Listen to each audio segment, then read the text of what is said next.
Assalamu alaikum, welcome to Times of Ummah. Today's first news update is coming from Israel, where the Israeli forces have once again stormed the Al-Aqsa Mosque compound in the occupied East Jerusalem. Dear viewers, the Palestinians were started a rally in support of the Prophet Muhammad ﷺ in response to the insult directed at him during the Jewish ethnic march through the area. The Palestinians gathered in courtyard, but before they began their march from the Al-Aqsa Mosque to the old city's Damascus Gate, the Israeli forces raided the compound through Bab al-Silsila, one of its entrance. There viewers, the Israeli forces fired rubber-coated steel bullets, tear gas and stun grenades and caused 9 wounded with 3 hospitalized. And also the Israeli police has said they arrested 10 people. Hundreds demonstrated in response to the Jewish nationalist rally that held on Tuesday. They were chanting death to Arab and may your village burn. The Palestinians protested against the insulting Prophet Muhammad ﷺ after an online video showed some of the participants in the Tuesday march denigrating him. And the Middle East Eye has also reported that one journalist was also wounded hardly. They said he was shot in his knee on a rubber-coated steel bullet. The incident comes hours after Israeli fighter jets launched a series of air raids on the Gaza Strip for the second time since a shaky ceasefire ended last month's 11 days war. Dear viewers, we were updated you that the Israeli fighter jets have targeted positions inside Gaza, saying it were in use of the militant groups. And another Israeli police crackdown on the worshippers at the Al-Aqsa Mosque compound during Ramadan and the threat of the forced expulsion of the Palestinians from their homes in occupied East Jerusalem ignited protests across the occupied Palestinian territories. Israeli forces violently put those down as well. Dear viewers, in the recent weeks, hardline Israeli settler groups have entered the premises on the near daily basis under heavy protection from the Israeli troops. The group's objective is to rebuild the third Jewish temple on the ground of Al-Aqsa Mosque, which can cause World War III as well, but we hope the international community should take serious action to prevent it. Or on the other hand, if they want to do such destructive decisions, it will bring the whole world to the full-scale war, because from all the Muslim world, no one can bear the insult of their holy places. Their viewers, Beta has turned to a war zone, and on daily basis, dozens are being injured. The Israeli settlers are currently building an illegal settlement and threatening the livelihood of the 17 Palestinian families, more than 100 people, who depend on harvesting their olives on land they have owned for generations. Dear viewers, especially when Bennett have came to the power,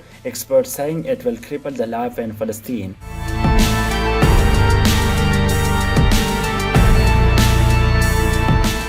Today's second news update is coming from Turkey and United States, where the Turkish and the United States presidents have agreed on the Turkish intentions about keeping its forces in Afghanistan, but the S-400 issue remained unsolved. Dear viewers, Turkey have proposed previously that we will secure and run the Kabul airport after NATO forces withdrawal, but we don't know why Erdogan committed this decision, because it can start a dispute in relations between Taliban and Turkey. And Taliban has also said in response to the Turkish decision that Turkey should also withdraw its forces with NATO under the Doha Agreement. The Taliban spokesman has said Afghanistan had good relations with Turkey in past, and in future we also want good relations with Turkey. But Turkey also wanted to restore ties with the United States that were in strain when Turkey decided to purchase S-400 Russian air defense system. Erdogan may think if we remain our forces inside Kabul, it will restrict ties between both of us. Erdogan asked Biden for support if Turkish forces will remain in Afghanistan after NATO withdrawal, and Biden has agreed with him. But sources have said the S-400 issue has still remained unsolved. The United States National Security Advisor Jake Sullivan has said Erdogan had asked for United States support to help secure the airport, and Biden committed to providing the support. He added that clear commitment from the leaders was established that Turkey would play a lead role in securing Hamid Karzai International Airport, and we are now working through how to execute to get to that. Dear viewers, you should also know that the Turkish purchase of Russian S-400 anti-aircraft system had interfered with the United States plans to sell Turkey the advanced F-35 fighter jets. And in response to the Turkish purchase of S-400 air defense system, United States removed Turkey from F-35 fighter jets program and had imposed sanctions. Dear viewers, Erdogan had told reporters that I told to Biden that they should not expect Turkey to take a different step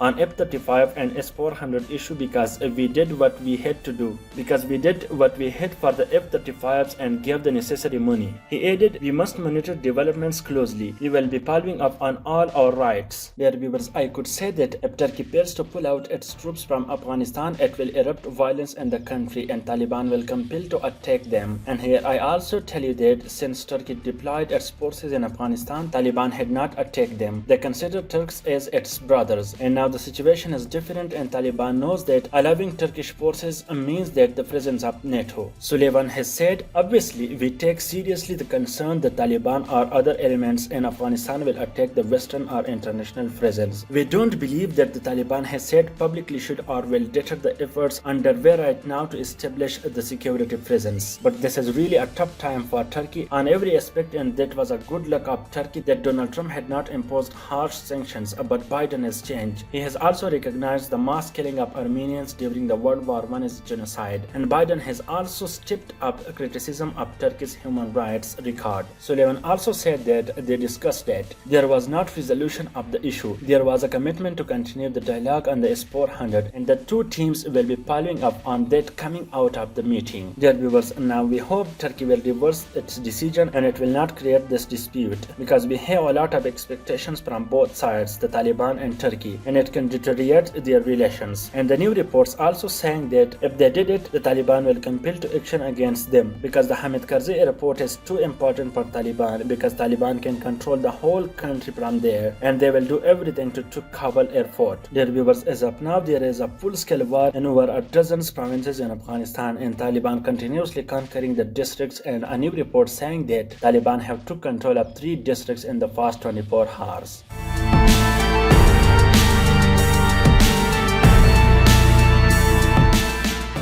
Today's third news update is coming from Pakistan, where the Pakistani Prime Minister has made it clear that in an interview that the Pakistan will never allow United States to operate against IS, Al-Qaeda or the Taliban from our land. In an interview, Jonathan Swain questioned from Imran Khan, "Would you allow the American government to have CIA here in Pakistan to conduct cross-border counter-terrorism missions against Al-Qaeda, ISIS and the Taliban?" Prime Minister said, "Absolutely not. There is no way we are going to allow any bases, any sort of action from Pakistan territory into Afghanistan. Absolutely not." The interview will be aired on Sunday on the Axios website, and you can see full detailed interview there. But for now, Pakistan has made it very clear that we will never allow CIA or anyone. The interviewer surprised over the Imran Khan clear-cut response, and he intercepts Imran Khan. "Seriously?" Dear viewers, from here you can say Pakistan is now an independent country, and Pakistan will never repeat its mistake it did in the past. And recently, the Pakistani Foreign Minister has addressed in Senate and said Pakistan will never allow United States to act against any country from our soil. On the other hand, the Afghan Taliban have also warned the neighboring countries to not allow any bases to United States. And if you see, Pakistan have some business agreements with China, especially the CPEC,